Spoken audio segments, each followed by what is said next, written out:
conquer the mind. He speaks also about destination of the unsuccessful yogi. How those who are unsuccessful on this path, they also get some better destination. And finally, Krishna says, who is the best amongst all the yogis? So he says, Bhakti yogi is the best among all the yogis. And that's how it opens up the topic of Bhakti yoga, and which is elaborately spoken in chapters 7 to 12. So that's the heart of Bhagavad Gita. That section you should understand very, very nicely. Every single chapter is actually so much full of wisdom and understanding. It's a very beautiful section. This first section is just comparing various paths like Nishkam Karma Yoga, Jnana Yoga, Dhyana Yoga, and bringing us to the conclusion of that. The topmost yoga is Bhakti Yoga. Yoginam api sarvesham madgatenantaratmana Shraddhavan bhajate yomam samay yukta tamo mata. Krishna ends with that verse, this chapter. So, Ashtanga Yoga is described from verse 1 to 32 almost. So, let's quickly finish this section and then we have some good time for section 33 to 47, 14 verses. So, now within this first 1 to 33, which 1 to 32, which is yoga, description of Ashtanga Yoga. First 9 verses, they speak about two kinds of yogis, which is a neophyte yogi, which is, we see that these two yogis, neophyte yogi and the accomplished yogi, yoga rurukshu and yoga rudha. These words will come ahead. So this is spoken in first 9 verses. So let's see now this. Shri Bhagavan Vacha Anashrita karma phalam karyam karma karoti yah sa sannyasi cha yogi cha na niragnir na chakriyah. Okay. The, Yes. You the want to continue? supreme Yes, Yes. I can continue, Prabhuji. Okay. You can continue. Please go ahead. The Supreme Personality of Godhead said, one who is unattached to the fruits of his work and who works as he is obliged is in the renounced order of life, and he is the true mystic, not he who lights no fire and performs no duty. Yeah. So what Krishna does is in first 2 verses, again he glorifies that Nishkam Karma Yoga. Sannyas and Nishkam Karma Yoga is compared. He says that one who works without desiring the fruit for action, such a person is actually sannyasi. He is the yogi, and not the one who does not light fire, or not the one who is very passive, one who is without any duty. See, what is this lighting fire, you may ask? Na niragni. Huh? See, typically the sannyasis and yogis, they should not light the fire. This is one traditional understanding of sannyasi and yogi. A sannyasi should not light the fire. Uh, uh, because why? They would eat fruits and roots, and like they don't cook anything and eat, typically speaking. Or if at all they are eating something which is cooked, it is by madhukari. It is not that they are cooking themselves, like that. So that is traditional understanding of a yogi and sannyas. In Krishna consciousness, we may have yogis and sannyasis running the mega kitchen also. Right, for serving all the devotees. Yes, niragni and akriyaha. They don't work like in the society, and they don't light fire traditionally. They just live on fruits, roots, and herbs and all such things. So Krishna is saying that not that such a person is only sannyasi and yogi. Main thing is one who works in this world, but one who does not desire the fruits. So Krishna himself, in fact, is telling that don't just assume that somebody who lights no fire or who is passive, such a person is sannyasi. No, one who works without any desire to enjoy the fruits, rather he wants to offer, like for Krishna's devotee, he wants to offer everything for devotee's pleasure. That's actually a sannyasi. That's a yogi uh, in that way. So Krishna is appreciating that aspect. Prabhupada, the sannyasis sometimes artificially think that they have become liberated from all material duties and therefore they cease to perform Agnihotra Yajnas. But actually they are self-interested because their goal is to become one with the impersonal Brahman. Huh? This fire aspect also connects to the Agnihotra Yajnas which are not performed by sannyas. Sannyasis don't perform Agnihotra Yajnas or, don't light fire for any purpose for that matter. They don't light fire. Whether it is fire sacrifice, cooking, or some other sacrifices or whatever. But they are actually they are not necessarily the sannyasis. Sannyasi means one who works without desire for fruits of action. That's the essential point. That's all.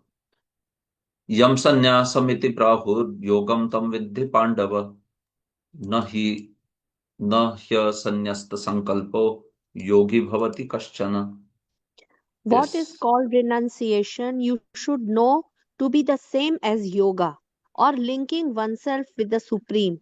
O son of Pandu, for one can never become a yogi unless he renounces the desire for sense gratification. So the point is asannasta sankalpo. One who has not given up the desire for sense enjoyment, he cannot be a yogi. And one who has given it up and one who is living life like that, he is a yogi. That's the simple definition. Whom you call as yogi is जिसने इंद्रिय भोग का संकल्प त्याग दे दिया, वो योगी होता है. सिर्फ one is just giving up everything, or one who is doing yogasana, that person is not yogi. Yogi means you have to give up the desire for sense gratification. Uh, that is a yogi. So it's very important. So in today's day and time, they may teach yoga, but does anyone speak about giving up sense gratification? Becoming detached? No. Oftentimes they want to do yoga so that they can enjoy better sense gratification. Prabhupada would say also that. They want to do yoga for bhoga actually. That's not the idea of yoga. Yoga means connection, linking with the Supreme. Yujati, use धातु से बना है योग. तो use यानी जोड़ना और plus connection, connecting. So that's why it's important that the real understanding of yoga is clear. The purpose of knowledge and of restraining the senses, as prescribed in Jnana and Yoga, is automatically served in Krishna consciousness. If one is unable to give up the activities of his selfish nature, then Jnana and Yoga are of no avail. So we have to give up selfish nature. We have to give up the desire for our own enjoyment, and instead we have to take the desire to serve. That is called the aspect of yoga actually. So Krishna says there are two kinds of yogis. One is a neophyte yogi, another is is an accomplished yogi, advanced yogi. So note these two terms. Aru Rukshu is the neophyte yogi, and Yoga Rudha is the accomplished or advanced yogi. Aru Rukshu or Yogaru Rukshu, beginner, and Yoga Rudha is accomplished. आरुरुक्षोर्मुनेर् योगं कर्म कारणम् उच्यते योगारूढ़स्य तस्यैव शमः कारणम् उच्यते. For one who is a neophyte in the Eightfold Yoga system, work is said to be the means, and for one who is already elevated in yoga, cessation of all material activities is said to be the means. Yeah, so understand now this definition. What is what? The initial yogi, he continues to work with his duties in varnashrama. तो उसके लिए कर्म कारण कहा गया है. So initial yogi Arurukshu, he continues to serve in varnashrama.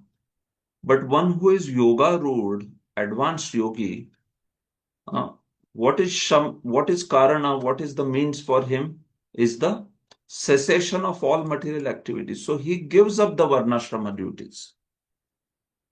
And he typically takes sannyas and starts practicing meditation. So beginner yogi, he can be involved in, varnashrama, meaning he can be a householder and he can have family and wife and, all that. But one who is yoga ruled, at that point of time, he has to give up everything.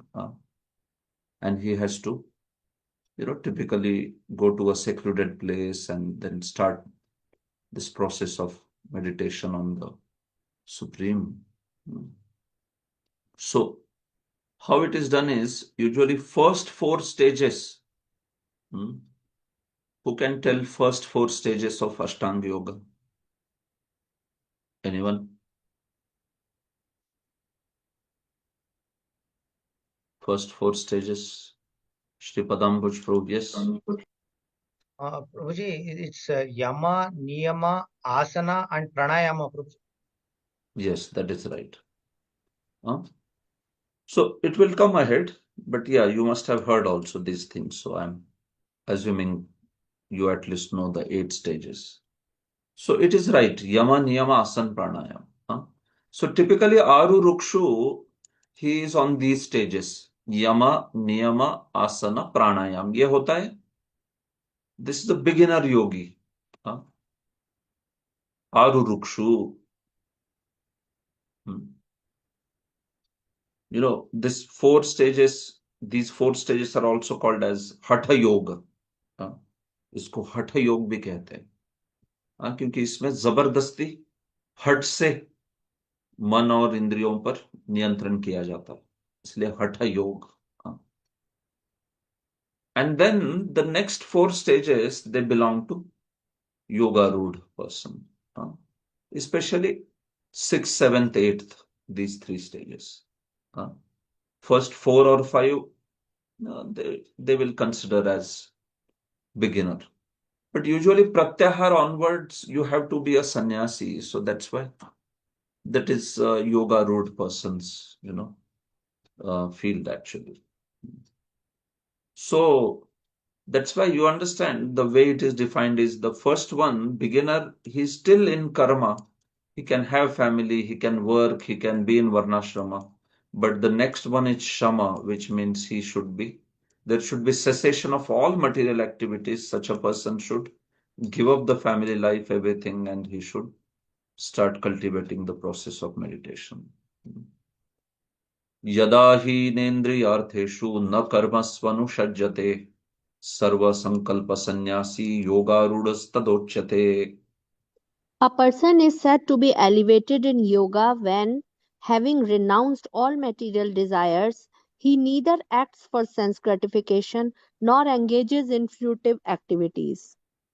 Yeah, so you can say such a person, he gives up all desire to sense enjoyment and he na karmasu anushajyate. He is never engages into any fruitive activities, varnashrama or anything like that. No. Such a person gives up varnashrama duties and he goes renouncing everything. He just cultivates the process of meditation. So you see on this path, after some time you have to take sannyas, at least when you want to join the advanced level of yoga. But bhakti yoga is not like that. That is the beauty of bhakti yoga. Bhakti yoga does not necessitate that you have to take sannyas, you have to give up family life. No.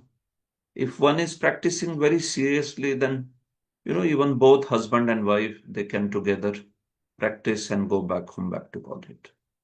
It is possible, provided they have that purity of consciousness and they are attached to Krishna instead of being attached to each other.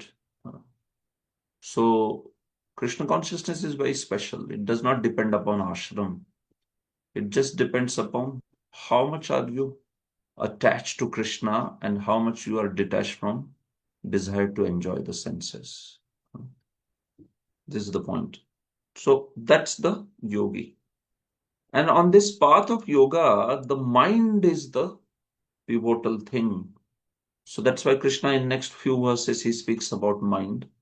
Now what I'll do is I will go till verse 9 and stop, because that completes the section of 2 stages of yoga.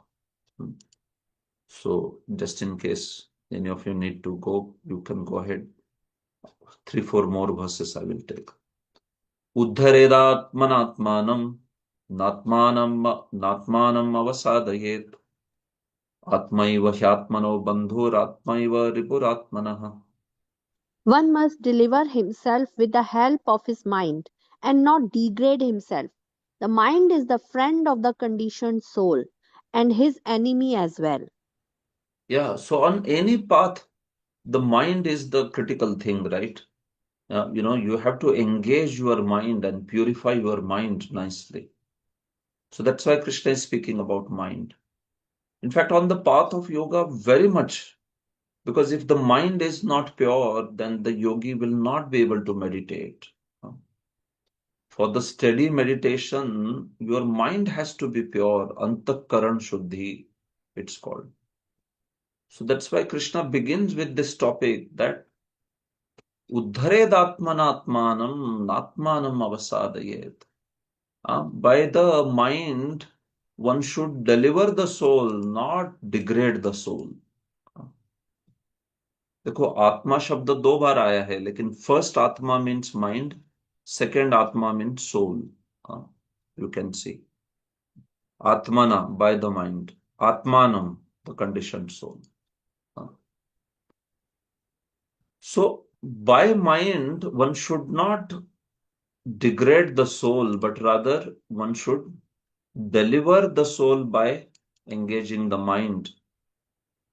Atmaiva hyatmano bandhur.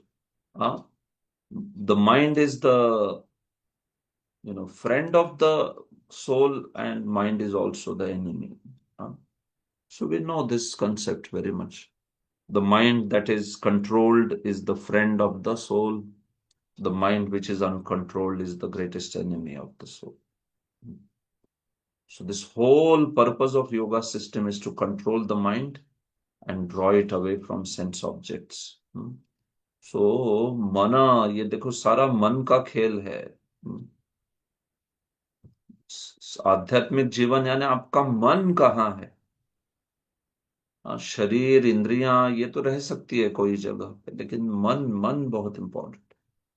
लोग कहते हैं ना, मन ही नहीं लगता महाराज जी. Like that they से many times. क्या करे महाराज जी, मन नहीं लगता. सेवा तो कर लेते लेकिन मन नहीं लगता. That way, right. So mind is to be engaged. Mind मन एव मनुष्याणाम कारणम बंध मोक्षयो बंधाय विषयान असंगो विषया संगो मुक्त्यै निर्विषयम मन. देखो mind is only considered to be the cause of bondage and liberation.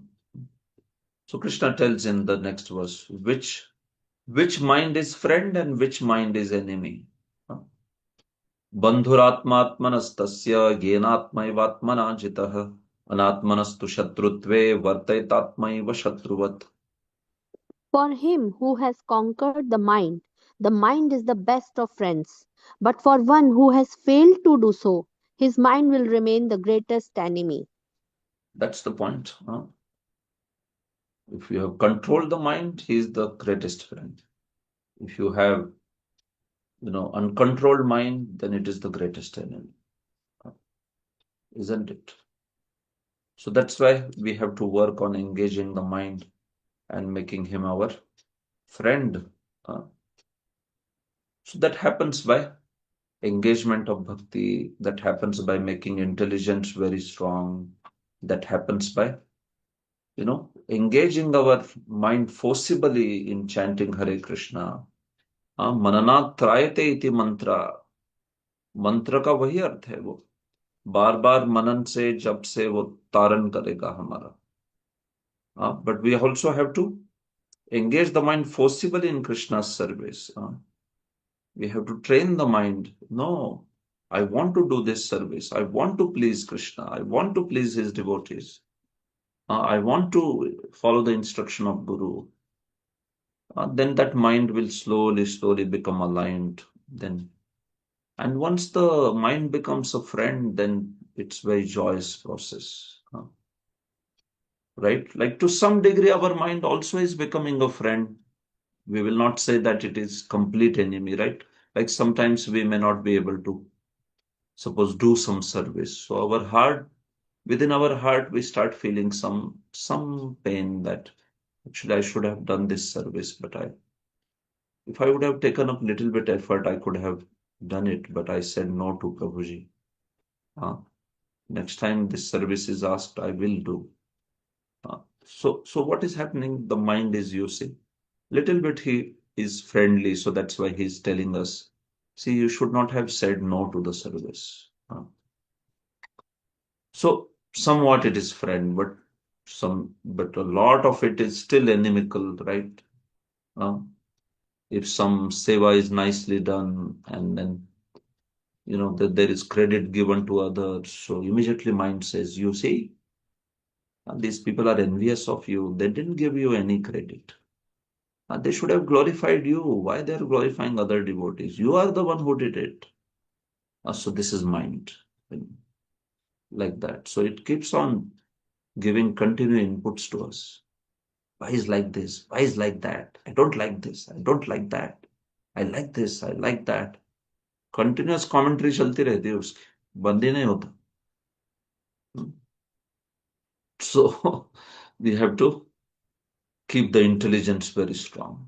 And if the mind is doing too much of commentary, you have to switch it off, saying, keep quiet, nonsense.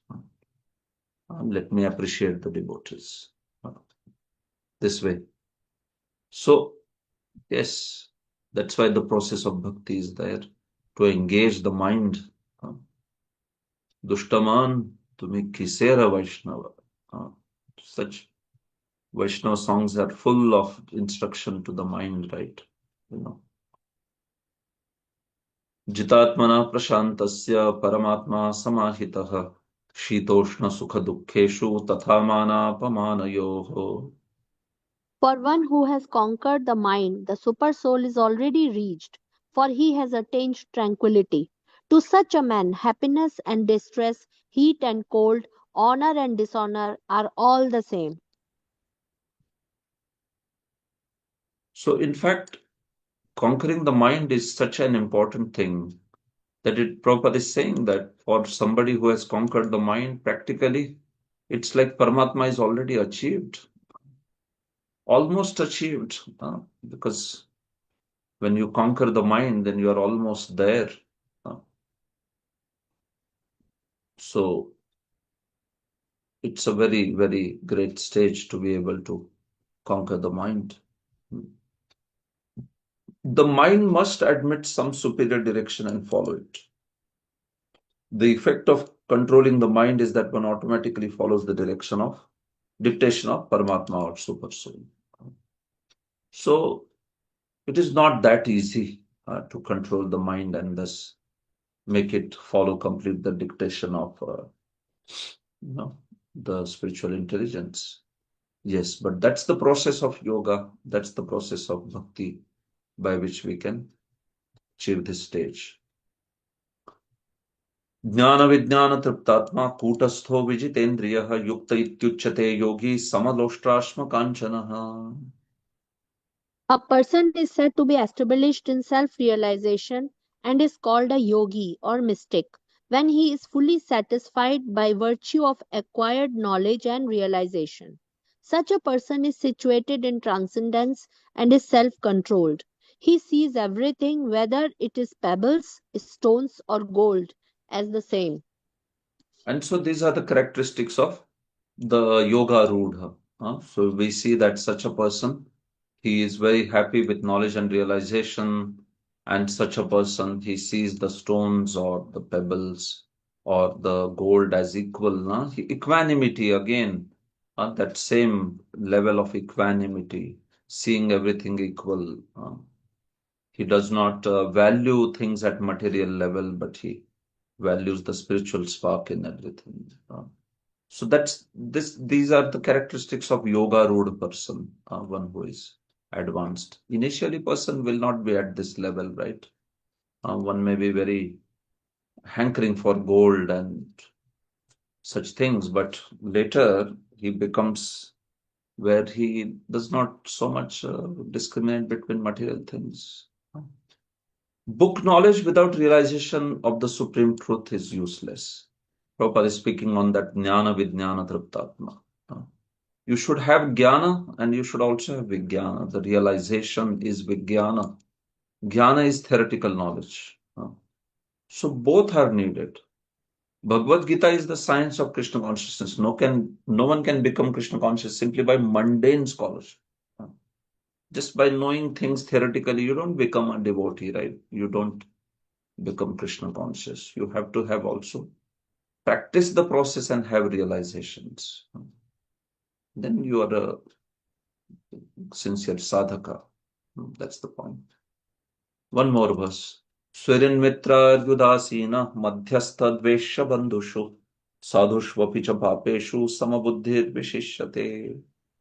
A person is considered still further advanced when he regards honest well-wishers, affectionate benefactors, the neutral mediator, and the envious, friends and enemies, the pious and the sinners, all with an equal mind. Yes, so you see how much Krishna speaks on about that equanimity, right? You know, friend or enemy, or seeing the sadhu and seeing the person who is sinner, but person maintains equanimity, that sort of aspect. So equanimity of mind is so much glorified in Shastra. All right, so text 10 onwards, now Krishna will start speaking about the yoga process and he will go on till text 32. So we'll begin this and end this also tomorrow. Okay. Srimad Bhagavad Gita ki jai. Srila Prabhupada ki jai. Thank you very much. Hare Krishna. Let's stop here.